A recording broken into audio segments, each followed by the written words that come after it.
Jaya plus நேயர்களுக்கு வணக்கம். தெரிஞ்சுக்கலாம் வாங்க நிகழ்ச்சியில் உங்களை மீண்டும் சந்திப்பதில் மிக மிக மகிழ்ச்சி. பொதுவாகவே நல்ல விஷயங்களை கேட்டுக்கிறதுக்கு ரொம்ப ஆர்வமா இருப்போம். நம்ம அந்த நல்ல விஷயமே நம்ம வாழ்க்கைக்கு பயனுள்ளதா அமையும்னா சொல்லவே வேண்டாம். வாஸ்து அப்படிங்கிற ஒரு விஷயத்த தெரிஞ்சுக்கணும்னு நினைக்கிறவங்களும் சரி, வாஸ்துன்னு எனக்கு ஒண்ணுமே தெரியாது அப்படின்னு நினைக்கிறவங்களும் சரி, இவங்களுக்கெல்லாம் விளக்கங்களை தெளிவா சொல்லிக்கிட்டு இருக்கார் வார வாரம் ஆண்டாள் பி சொக்கலிங்கம் அவர்கள். இன்றும் அவர் நிலையத்தில் காத்திருக்கிறார். அவரை வணங்கி வரவேற்போம். வணக்கம். வணக்கம். வாழ்க. வாஸ்துக்கு பின்னாடி இவ்வளவு பெரிய வாழ்க்கை சார்ந்த விஷயம் இருக்குதுங்கிறத தெரிஞ்சுக்கிறாங்க. இப்ப மாற்றத்தை நோக்கி மக்கள் விரும்புறாங்க. சின்ன சேஞ்சஸ் உடனே நீங்களே சொல்லிருக்கீங்க, ஆலயம் போங்க அப்படின்னு இருக்கீங்க. இப்ப இந்த வாஸ்து ஆலயம் ரிலேட் பண்ணும்போது வாஸ்துங்கிற விஷயம் ஆலயத்துக்கு செட்டே ஆகாது. நீங்க ஆலயத்துக்கு வாஸ்து பார்த்தா அது விபரீதமா முடியும்னு கூட நீங்க சொல்லிருக்கீங்க. ஆலயத்துல போயிட்டு நான் வாஸ்து பாக்குறேன்னு யாரும் வாஸ்து கத்துக்கிறவங்க செய்யக்கூடாதுன்னு சொல்றீங்க. ஆனா அது மாதிரி ஆலயங்களே பார்த்தோம்னா நல்ல பிரசித்தி பெற்ற ஆலயங்கள் நிறைய பேர் போகாம இருக்குது. அதே காலகட்டத்தில் இன்னொரு ஆலயத்துல பாத்தீங்கன்னா நிறைய திருப்பதி, பழனி இது மாதிரி கோயிலெல்லாம் பாத்தீங்கன்னா நிறைய ஆட்கள் போறாங்க. அதுக்குண்டான வருமானங்கள் அதிகமா இருக்குது. அதுக்கு ஈக்குவலா அதே காலகட்டத்தில் கட்டின நிறைய ஆலயங்கள். ஏன்னா நீங்க ஆலயங்கள் பிஹெச்டி பண்றதுனால எல்லாரையும் விட அதிகமா ஆலயம் போயிருப்பீங்க. இதுக்கு என்ன காரணம் சார்? செந்தில், அதாவது ரொம்ப வெரி குட் கொஸ்டின். நீங்க ஆலயம் பார்க்கும்போது ஏன் வாஸ்து பார்க்க கூடாதுன்னா, என்னோட ரிசர்ச், என்னோட கண்டுபிடிப்பு படி ஒரு மனிதனுக்கு ப்ராப்ளம், ஒரு குழந்தை அழுதுன்னா பால் ஒன்னு அம்மா கொடுக்கலாம், இல்ல வெளியில வாங்கி கொடுக்கலாம். அப்ப தீர்வுன்றது இந்த ரெண்டு விஷயம் தான். உணவுன்றது பிறந்த குழந்தைக்கு. அதே போல ஒரு மனிதனுக்கு பிரச்சனை, நான் இப்போ நம்ம தமிழ்நாட்டில் இருக்கிறது மெஜாரிட்டி இந்து இருக்கிறதுனால நம்ம இந்துவிசம் சம்பந்தப்பட்டு நம்ம பேசிட்டு இருக்கோம். It is common for all community, all religion based people. இப்ப நீங்க கோவில் கேட்கறதுனால நான் பதில் சொல்றேன். இப்ப நமக்கு ப்ராப்ளம் இருக்கும்போது நமக்கு ஒத்த கோவில்கள் எங்க பிரச்சனை. இப்ப நீங்க பாத்தீங்கன்னா பூ விற்கிறவங்க நிறைய பேரை பார்த்திருக்கலாம். ஆனா பாதி பேர் இல்ல, 75-80% தன்னுடைய வாழ்க்கை இழந்தப்புறம் தான் அவங்க அந்த பூ விற்கிறது, பூ கட்டுற தொழிலுக்கே வராங்க. அதை பண்ணிட்டு இருக்காங்க. ஒண்ணு கணவர் சரியில்லாம இருக்கலாம், இல்ல விடோவா இருக்கலாம். அப்போ ஒரு சுமங்கலிக்குரிய விஷயமான பூ ஒரு பொண்ணுகிட்ட வாங்கும் போது அது பிரச்சனைக்குரிய ஆள்கிட்ட தான் பெறப்படுது.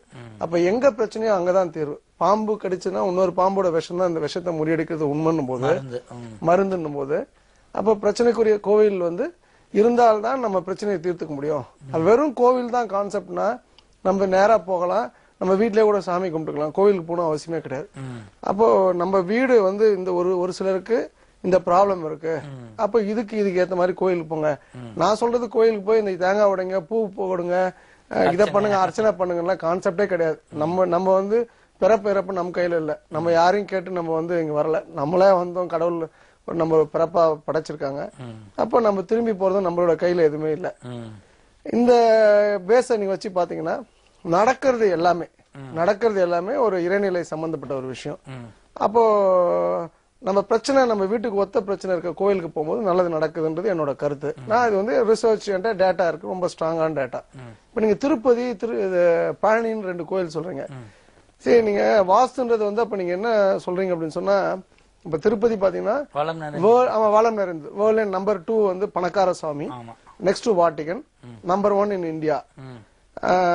அப்போ நம்பர் 1 இன் இந்தியான்னு பார்க்கும்போது அந்த கோவிலோட அமைப்பு, நான் ஒரு மானசீக குருவா ஒரு வாஸ்துல ஒருத்தர் நினைச்சு நான் அவர்கிட்ட தான் ஃபண்டமெண்டலா நிறைய விஷயங்கள் கத்துக்கிட்டேன். அவரு கூட அந்த கோயிலுக்கு வாஸ்து பாக்குறேன்னு போய் வாஸ்து பார்த்த சம்பவங்கள்லாம் உண்டு. ஆனா அந்த கோவில்ல பாத்தீங்கன்னா பெருமாள் தனியா இருக்கார், அவரோட மனைவி தனியா இருக்காங்க கீழ் திருப்பதியில. அப்போ பணம் இருக்கிற இடத்துல அந்த கணவன் மனைவி ஒரு சேர்ந்து இருக்கிற சூழ்நிலை இல்லாம போயிடுது.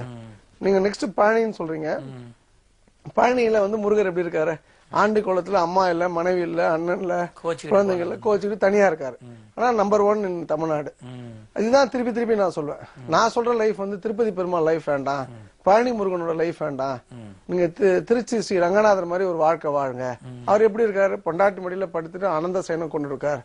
அப்போ ஒரு பொண்டாட்டி மடியில ஒருத்தர் படுத்து தூங்கணும்னா எல்லா நல்லா சம்பாதிச்சு கஷ்டப்பட்டு வீட்டுக்கு வரவனுக்கு தான் பொண்டாட்டி அந்த மண்டியை கொடுக்க முடியும்.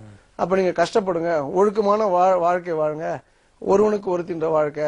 அப்போ அந்த ஆண்டாள் ரங்க மன்னார் மாதிரி ஸ்ரீ ரங்கநாத ரங்கநாயகி மாதிரி ஒரு வாழ்க்கை தான் ஒரு சிறந்த வாழ்க்கை. இது இந்த கோயிலை பத்தி சொல்லலாம், இதுதான் நீங்க கரெக்டா சொல்லணும், இதான் நீங்க புரிஞ்சுக்கணும். சோ பணம் என்பது வாழ்க்கையில, பணம் வந்து செகண்டரி தான். நோய் இல்லாத குறையில்லாத வாழ்க்கை தான் நான் சொல்ற வாசுன்ற ஒரு விஷயம். வேற வேற விஷயங்கள் அங்கிருந்து கிடைச்சாலும் அடிப்படையா எல்லாருக்கும் தேவையான ஒரு விஷயம் இந்த மாதிரி கோயில்கள்ல இருந்து கிடைக்குது. ஆமா, நீங்க இப்ப வந்து அந்த கோவிலை வந்து நீங்க வந்து ரீமாடிஃபை பண்ணி கட்ட ஆரம்பிச்சீங்கன்னா இப்ப சொல்யூஷனுக்கு எங்க போவீங்க, இப்ப தீர்வுக்கு எங்க போவீங்க, அதுதான் நீங்க புரிஞ்சுக்கணும். ஓகே, சிறப்பு சார். ஒரு நேரம் காத்துட்டு. வணக்கம், தெரிஞ்சுக்கலாமாங்க? வணக்கங்க, என்னோட பேர் வினோத் பிரகாஷ்ங்க. எங்க இருந்து பேசுறீங்க? கரூர் மாவட்டத்துல இருந்து பேசுறேங்க சார். சார்ட்ட பேசுங்க. ஐயா வணக்கம். வினோத் வணக்கம், வாழ்க வளமுடன். சொல்லுங்க ஐயா. வாழ்க வளமுடன் ஐயா. பொருளாதார ரீதியா ரொம்ப வந்து பாதிப்புங்க சார். பொருளாதார ரீதியாக ரொம்ப பாதிப்பு, பொருளாதார ரீதியா ரொம்ப பாதிப்பு இருக்குங்க சார். உங்களுக்கு இருக்கு, சரிங்க. வாஸ்துபடி எந்த அளவு பாதிக்குன்னு தெரிஞ்சுக்கலாங்களா? வாஸ்து முடியும் இல்ல, அதாவது சொல்லுங்க வினோத், உங்களுக்கு மேரிடா, மூத்தது பொன் குழந்தையா? இல்ல இல்ல சார், நான் மேரேஜ் இல்லைங்க. உங்க என்ன வயசு ஆகுது? நான் இன்னும் இதுங்க முடிச்சிருக்கிறேங்க, MBA ஜாப் ட்ரை பண்ணிட்டு இருக்கேன். எதுவும் அமைமானுங்க. உங்களுக்கு என்ன வயசுன்னு கேட்டேன். 27ங்க சார். 27. உங்க வீட்டு நார்த் வெஸ்ட் வாய் மூலையில என்ன இருக்கு? படிக்கட்டு இருக்கா? கிழக்கு மூலையில் இருக்குங்க சார் என்ட்ரன்ஸ். இல்ல, கிழக்கு மூலையில படிக்கட்டு எங்க இருக்கு வீட்டுல? படிக்கட்டு வந்து தெற்கு பக்கமா இருக்குங்க. தெற்கு பக்கம். தெற்கு பக்கம்னா எந்த இடத்துல இருக்கு? தெற்குல சார், தெற்குல எந்த பக்கம் இருக்கு? தெற்குனா அவருக்கு வந்து நீங்க சொல்ற ப்ராப்ளம்ங்கிறது அக்யூரேட்டா டைரக்ஷன் தெரியல. என்ன ப்ராப்ளம் இருக்கும் சார் ஆக்சுவலா? அது வடமேற்கு ப்ராப்ளம், நார்த் வெஸ்ட் ப்ராப்ளம் இருந்தாதான் இவர் சொல்லக்கூடிய இஷ்யூ சார். இப்போ இவர் வந்து கிழக்கு படிக்கணும் போது கிழக்குன்னு சொல்றாப்புல, தென்மேற்கு தெற்குன்னு சொல்றாப்புல, எக்ஸாக்டா எங்க பொசிஷன் தெரியல. இது கண்டிப்பா இவரோட கொஸ்டினுக்கும் இந்த வாயு மூலைக்கும் நெருங்கின தொடர்பு உண்டு சார். சரி பண்ணா சரியாயிடும் கண்டிப்பாக. அடுத்த நேரம் ப்ளீஸ். வணக்கம், தெரிஞ்சுக்கலாமாங்க? வணக்கம். கட் ஆயிடுச்சு. இப்ப முழுமையாக வாஸ்துல சிறப்பா கட்டப்பட்ட வீடு அப்படின்னா அதுல என்னென்ன விஷயத்துல இருந்து அதுல நம்மளுக்கு ரெமெடி விலக்கு கிடைக்கும்? வாஸ்துபடி வீடு கட்டினா என்ன என்ன எனக்கு பெனிஃபிட்னு கேக்குறீங்க. அது ஒரு 3-4 காரியங்கள் சொல்லலாம் சார். மூட நம்பிக்கை பின்னாடி நம்மள போக விடாது சார். நம்பிக்கைக்கும் மூட நம்பிக்கை என்ன வித்தியாசம்னா, ஒருத்தன் வந்து ஒரு குடியானவன் இருக்கான், விவசாயி இருக்கான், பயிர் வைக்கிறாங்க, ஒரு மாமரம் வைக்கிறாரு. அந்த மாமரத்துக்கு தண்ணி ஊத்தி ஒரு 5 வருஷம் வளர்த்ததுக்கு அப்புறம் மாங்காய் காய்க்குது, அது விற்கிறாங்கன்னா இது உழைப்பு பணமாக்கப்படுது. நான் மரம் வச்சேன்னா 5 வருஷம் கழிச்சு கண்டிப்பா நல்லபடியா பாதுகாத்தோம்னா மாங்காய் வருன்றது வந்து நம்பிக்கை. அந்த வெறும் கட்டாந்தரையில உட்காந்துக்கிட்டு நான் வேலையை பார்க்க மாட்டேன், படுத்து தூங்குவேன், ஏதாவது பரிகாரங்கள்ன்ற பேர்ல நான் வந்து பணத்தை விரயம் பண்ணிக்கிட்டு கட்டாந்தரையில உட்காந்துட்டு மந்திரத்துல மாங்காய் காக்க நினைக்க வைக்கிறதுன்றது வந்து மூட நம்பிக்கை. சோ இந்த மூட நம்பிக்கைகள் பின்னாடி போகாது சார். இன்ஃபேக்ட் ஆன்மீகன்றதே ஒரு 4 ஸ்டெப் பின்னாடி போயிடும். நோய் இல்லாத வாழ்க்கை, குறையில்லாத வந்து ஒரு இன்பமான ஒரு வாழ்க்கை முறை சார். முக்கியமா நோய் இல்லாத, பிரச்சனை இல்லாத, சண்டை இல்லாத வாழ்க்கை வந்து இந்த வாஸ்து கரெக்டான அமைப்புக்குள்ள வீடு. இப்ப இது வந்து எக்ஸாம் டைம், நேற்று +2 ரிசல்ட் வந்திருக்கு. நான் கட்டி கொடுத்த வீட்டுல +2 எக்ஸாம் எழுதின குழந்தைகள் பாத்தீங்கன்னா நான் விசாரிக்கிறேன், எல்லாருமே 1050 மார்க் மேல கிட்டத்தட்ட எடுத்திருக்காங்க சார். எல்லா குழந்தைகளும். கட்டாத வீடுகள் வந்து ஒரு ஆராய்ச்சி பண்ணும்போது பாத்தீங்கன்னா 650, 700, 720 தவறான வீடுகள் இருக்கவங்க வந்து அப்கோர்ஸ் அந்த குழந்தைங்க படிக்கணும், அந்த எஃபர்ட் வேணும். ஆனா அந்த எஃபர்ட் போட்டாலும் ஒரு அமைப்பு சரியா இருந்தாதான் அது நல்ல முறையில கவனம் செலுத்தி நல்ல மார்க், நல்ல மெமரி பவர் ஜாஸ்தியா இருக்கும்ன்றதான் என்னோட கருத்து சார். நல்ல விளக்கம். அடுத்த நேரம். வணக்கம், தெரிஞ்சுக்கலாமாங்க? வணக்கம் சார், மதுரை மாவட்டம் செக்கானூர்ல இருந்து கோடீஸ்வரி பேசுறேன் சார். பேர்லயே வச்சிருக்கீங்க நிறைய. உங்களுடைய விளக்கங்களை சார்ட்ட கேட்டு வணக்கம். நிறைய உங்க ப்ரோக்ராம்ல பேசிருக்கேன் சார். வணக்கம்மா, வாழ்க வளமுடன். சொல்லுங்கம்மா சார். அதாவது இப்ப வீடு இருக்குல்ல சார், அது வந்து படிப்பு நம்ம வேலைக்கும் அந்த வாஸ்துக்கும் ஏதாவது சம்பந்தம் இருக்குதா? கண்டிப்பாக சம்பந்தம் உண்டுமா. அதாவது வேலைக்குன்னும் போது வந்து குறிப்பா நம்ம பார்க்க வேண்டிய இடம் வந்து கிழக்குமா. ஈஸ்ட் வந்து திசைகள் வந்து கதவுகள், ஜன்னல்கள் இருந்ததுன்னா திறந்து வைங்க, அது ரொம்ப முக்கியமானது. 2வது மிக முக்கியமான காரணமா இருக்கிறது வடகிழக்குல படிக்கட்டு இருக்க கூடாதுமா. இப்ப உங்க வீட்டுல யாரும் படிச்சவங்க இருக்காங்களாமா? வேலை தேடிட்டு இருக்காங்களா? ஆமா சார். உங்க வீட்டோட அமைப்பு என்னம்மா? எங்க வீட்டோட அமைப்பு வந்து வாசப்படி வந்து கிழக்கு இருக்கு சார், கிழக்கு பார்த்தபடி இருக்கு. சரி. பின்னாடி பாதி ஒரு கட்டடம் எடுத்து அது பினிஷ் ஆகாம அப்படியே பாதியிலே நிக்குது. இல்ல அது பிரச்சனை இல்லம்மா. கிழக்குல ஜன்னல் இருக்கா? கிழக்குல ஜன்னல் ஓபனா தான் சார் இருக்கு. ஜன்னல் திறந்து வச்சிருக்கீங்களாமா? இருக்கு சார். ஓகே. வடகிழக்குல என்ன இருக்கு? வடகிழக்குல வந்து பீரோ கட்டில் இதெல்லாம் வச்சிருக்கோம். வடகிழக்கு மூலையிலயாமா? ஆமா சார். அந்த வெயிட் எடுத்துருங்கம்மா. அதான் நான் சொல்றேன், ரெண்டே விஷயங்கள் தான் கிழக்கு வடகிழக்கு சம்பந்தப்பட்டது. வடகிழக்குல நான் ஒண்ணு எதையும் உடைக்க சொல்ல இடிக்க சொல்ல, இருக்கிற பொருளா எடுத்து ஏதாவது தென்மேற்குல வச்சுங்க. தென்மேற்கு சவுத் வெஸ்ட்ல ஒரு 10 நாள் 20 நாள் நீங்க பொறுத்து பாருங்க என்ன நடக்குதுன்றது பாருங்கம்மா. கண்டிப்பாக நல்ல மாற்றங்கள் நடக்குமா. வாழ்க வளமுடன். அடுத்த நேர்காத்துட்டு வணக்கம், தெரிஞ்சுக்கலாமாங்க? வணக்கம் சார். இப்ப எல்லாருக்கும் இப்ப வாஸ்து பத்தி பேச ஆரம்பிச்சிட்டாங்க. ஆனா ஜாதகம் பத்தி பேசிக்கிட்டு இருந்தாங்க. ஓகே. ஜாதகம் உச்சமாக மிக சிறந்த ஜாதகர் ஒருத்தருக்கு சரியில்லாத ஒரு வாஸ்து வீட்டுல குடியிருக்காரு. எது ஜெயிக்கும்? ஓகே. ஜாதகம் பெரிதா வாஸ்து பெரிதான்னு சொல்லிட்டு நீங்க உங்களோட கேள்வி. இதுல 2 விதமான பதில் உங்களுக்கு சொல்றேன் செந்தில். இப்போ எல்லாருமே வந்து கல்யாணம் பாக்குறாங்கன்னா ஜாதகம் பார்த்து கல்யாணம் பண்றாங்க. பெண்ணுக்கும் 1க்கு 2 ஜாதக ஜோசியர்களை பாக்குறாங்க. அப்ப ஜாதகம்ன்றது உண்மை, அறிவியல் பூர்வமானது. நடந்ததை சொல்லலாம், நடக்க போறதை சொல்லலாம். அப்ப கணிக்கலாம் இந்த ஜாதகத்துக்கு இந்த பையனோட இருந்ததுன்னா இந்த பொண்ணுக்கு நல்ல சகல சௌபாகியங்களோட வாழலாம்னு சொல்லிட்டு சோ கல்யாணம் பண்றாங்க. எத்தனை திருமணங்கள், அதாவது அந்த முதல் தாலி கட்டினவுடனே சண்டை வந்து பிரிறாங்க, ஆக்சிடென்ட் ஆகி இறக்குறாங்க, டைவர்ஸ்ல போய் முடியுது, குழந்தை இல்லாம இருக்கு. அப்போ ஜாதகம் கணிக்கிறவங்க வந்து இது கண்டிப்பா நல்ல ஜாதகம், இவங்களுக்கு குழந்தை இருக்கும், 16 செல்வங்கள் பெற்று பெருவாழ்வு வாழ்வாங்கன்னு தான் வாழ்க்கை தான் ஜாதகம் கணிச்சு கொடுக்குறாங்க. அது வந்து அந்த ஜாதகத்தோட குற்றம் அல்ல. அப்போ ஜாதகம் அங்க பொய் கிடையாது. அப்ப என்னன்றதை நம்ம யோசிக்கணும்.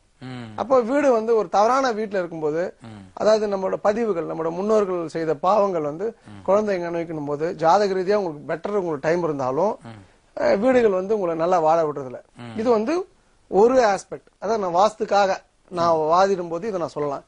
இன்னொன்னு, நான் ஒரு கிளையண்ட் பத்தி சொல்றேன்.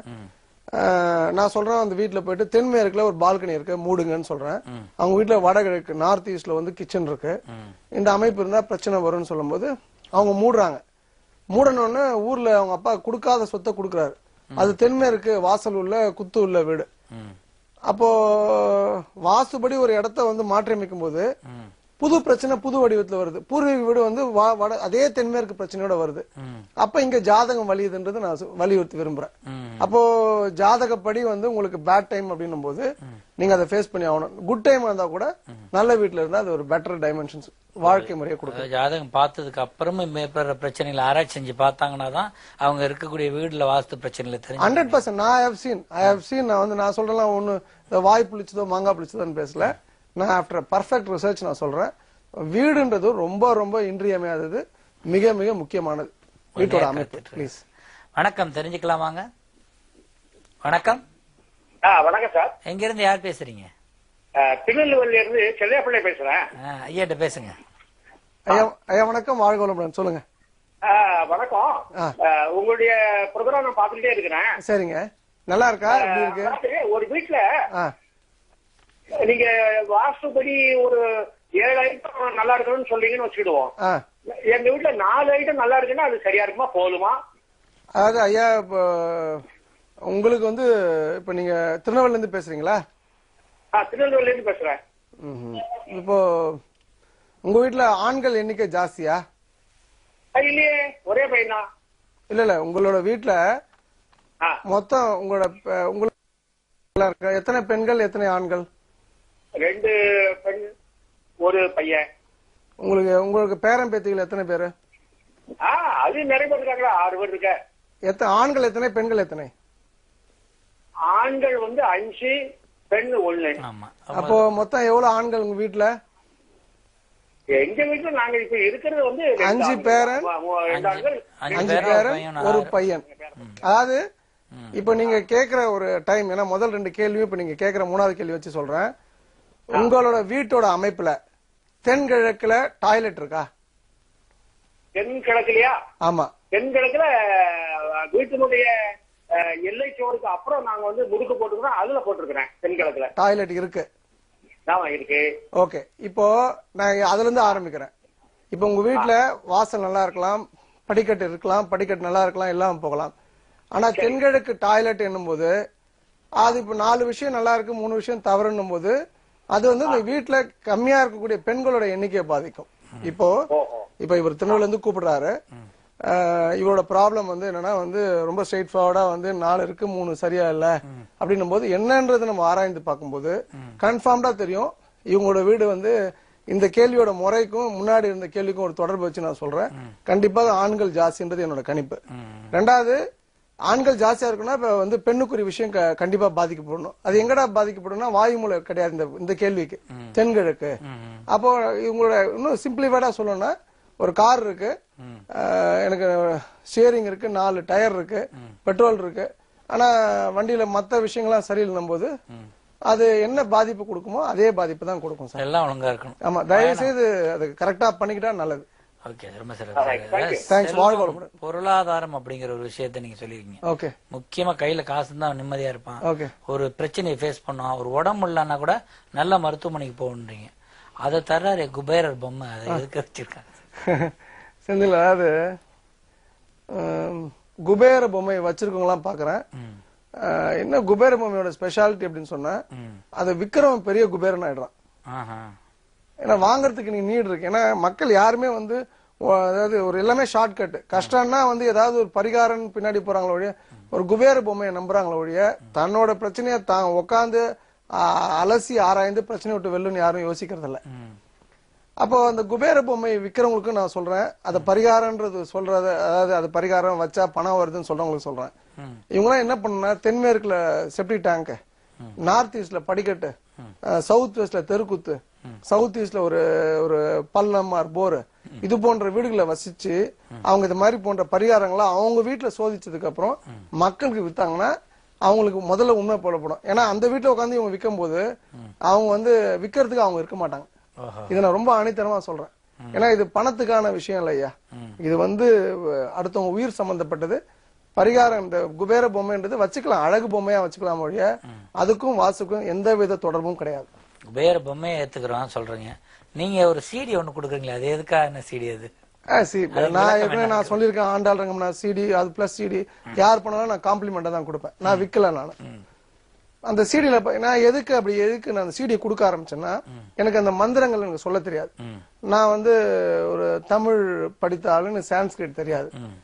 எனக்கு வந்து ஒரு பெரிய பாடகி வந்து இப்போ பிரபல கர்நாடக பாடகி தமிழ்நாட்டில் இருக்கவங்க ஒரு இன்டர்வியூல சொல்லியிருந்தாங்க, என்னோட குழந்தை கருவா இருக்கும்போது நான் அது மாதிரி கர்நாடிக் மியூசிக் போட்டு தான் அது வந்தேன், அந்த குழந்தை ரொம்ப பிரில்லியண்டா வளர்ந்துட்டு எனக்கு ஒரு எக்ஸ்பெரிமெண்ட் பண்ணணும்னு சொல்லிட்டு என் ஒய்ஃப் 2வது குழந்தை கன்சீவ் ஆன உடனே அப்பதான் வந்து நான் வாழ்க்கையில கொஞ்சம் கொஞ்சமா வளர ஆரம்பிச்சு ஒரு கார் வச்சிருந்தேன். டெய்லி என்ன வேலை பண்ணாலும் எந்த ஊருக்கு போனாலும் சுத்து வட்டாரத்துல வந்து என் குழந்தைய டெய்லி ஆஞ்சநேயர் கோயில் கூட்டு போய், அதாவது என் மனைவிய, அந்த குழந்தை வந்து 2 மாத கருவுல இருந்து ஸ்ரீராம ஜெயராமன் ஒரு சாங் ஒண்ணு வந்ததுல, அப்போ வந்து இப்ப புகழ்பெற்ற ஒரு செய்தி வாசிப்பாளர் தான் அந்த பாட்டு, அந்த கோயில்ல பாடின பாட்டு, நங்கனூர் ஆஞ்சநேயர் கோயில்ல டெய்லி போய் டெய்லி அந்த விதத்துல ஒரே ஒரு சுத்திட்டு வீட்டுக்கு போயிடுவோம். அந்த ஒரு தொன்னை ஏதாவது சாப்பிட்டுட்டு வேற ஒண்ணுமே கிடையாது. செந்தில், என்ன ஆச்சுன்னா என் பையன் வந்து பிறந்ததுக்கு அப்புறம் ஒரு சண்டை சச்சரவு, உடம்பு சரியில்லாம ஜுரம், ஏசி ஓடல, அழுதா கூட கார்ல போய் அந்த பாட்டை போட்டுட்டு போட்டேன்னா சிரிக்க ஆரம்பிச்சிடும். இப்பவும் சரி, என்னோட பையன், அவன் பேர் ஸ்ரீராம் பேர் வச்சிருக்கேன். அவனோட குணாதிசயம் எப்படின்னா அந்த சாங்க எந்த நொடியில போட்டு அவன் கேட்டாலும் அவன் முகத்துல ஒரு பெரிய மலர்ச்சி உண்டு. அவன் ஆஞ்சநேயர் கோயிலுக்கு திடீர்னு சொல்லுவான், அப்பா என்கிட்ட ஆஞ்சநேயர் நாளைக்கு திருப்பி என்ன வர சொல்லியிருக்காருன்னு.